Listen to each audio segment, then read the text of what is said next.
Thank you for your introduction, and thank you for the invitation. Just two small amendments.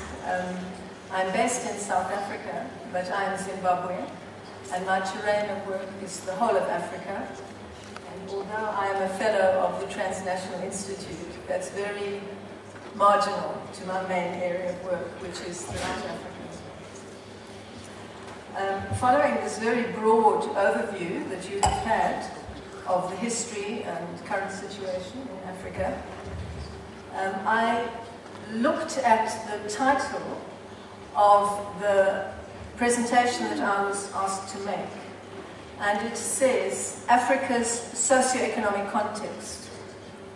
And this can be taken to mean the socioeconomic context in Africa, or the socioeconomic context in which Africa is located. I'm confident that many of the eminent and highly informed speakers in this conference from Africa will provide detailed information on various aspects and dimensions of the socioeconomic situation in Africa. I'm also sure that many of the participants in this forum are aware of some of the broad issues and socioeconomic problems, some of which you have heard, confronting the governments and peoples of Africa. Although it is, of course, very superficial to refer to the socioeconomic situation in Africa, because there are differences from country to country and sector to sector, and at different times and phases in Africa and the world. Yet even mainstream institutions like the IMF and World Bank recently have been referring to the improving growth rate in Africa, without disaggregating this between the very different countries, large oil-producing countries like Nigeria, or very small, least developed countries like Swaziland or Lesotho and many others. And of course, there are very different realities in Africa, hidden behind the average per capita income, which is commonly used. And a far more useful criteria or measure is the Gini coefficient of African as other countries, which is the distribution of income. And if you look at that, you will find, for example, a country like South Africa, which on the face of it has a per capita income of something like $3,500 US. When this is disaggregated, you find that the majority black population have a per capita income of $600, and the minority white population have a per capita income of something like $15,000.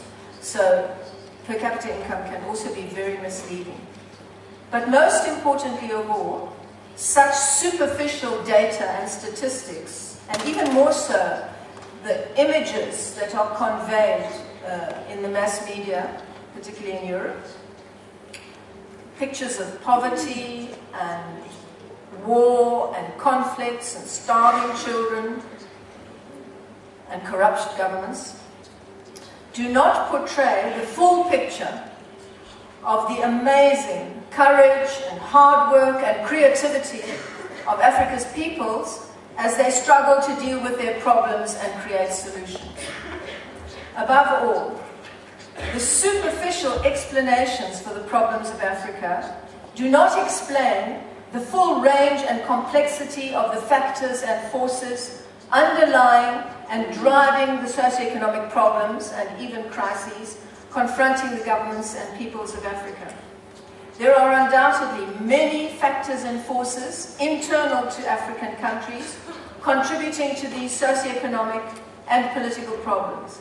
But these internal factors cannot be fully explained, or the weight of such internal factors correctly assessed, without analyzing the range of factors and forces external to Africa and acting on and within Africa.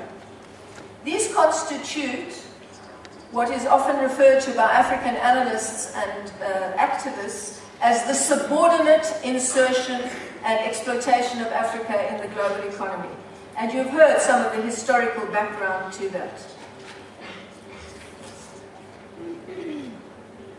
there are many serious internal factors and forces, and I'm sure we will hear much about that in the next days, as we did last night.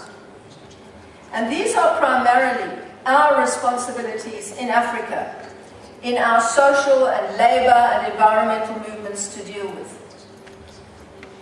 Progressive Europeans and concerned Europeans like yourselves can be of great direct support to us, as many are, in supporting our social movements, our labor movements, our environmental movements, our women's movements, to deal with these problems within Africa, which are primarily our responsibility.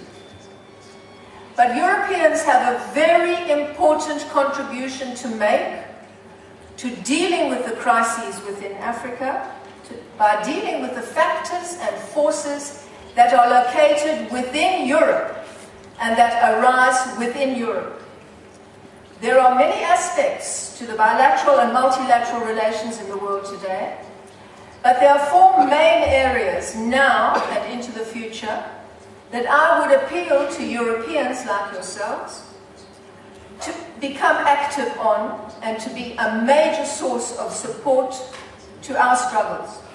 The first is, during a quarter of a century, owing to the debt of African countries, which is a complex matter that can be explained, the IMF and World Bank moved into African countries and exposed what are called structural adjustment programs on governments in Africa, virtually taking over many of these governments.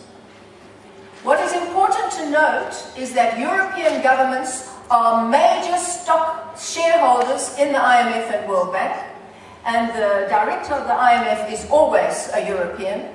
And Europe has played a major role, not only directly in the IMF and World Bank, but from outside by requiring that African governments have to have a stamp of approval by the IMF and World Bank before European governments will give them aid and will encourage European investment.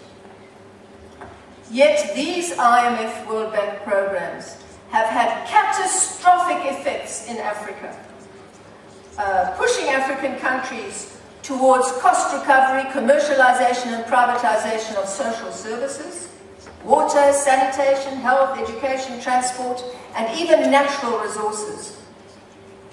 The catastrophic effects have been analyzed and convincingly exposed over decades by African and other analysts, so that even the IMF and World Bank has been pushed onto the defensive on its programs and policies in Africa.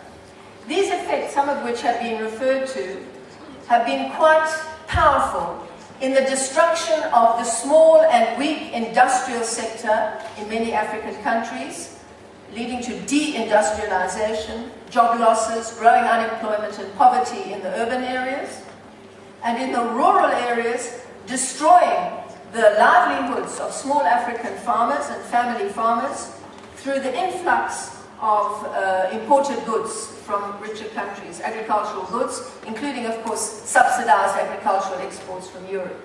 In addition, these programs of privatization have encouraged the small elites in Africa, as they benefit from privatization directly by receiving the private services and directly by becoming the new owners of national resources and public services. And of course, what we are also seeing is that this liberalization and opening up of African economies have resulted in the increasing penetration, reappropriation of infrastructures, services, and resources of Africa by foreign companies, largely European companies. European companies are present in every sector in every country of Africa. That's the first major challenge that we face and that we appeal to you to recognize and support us on.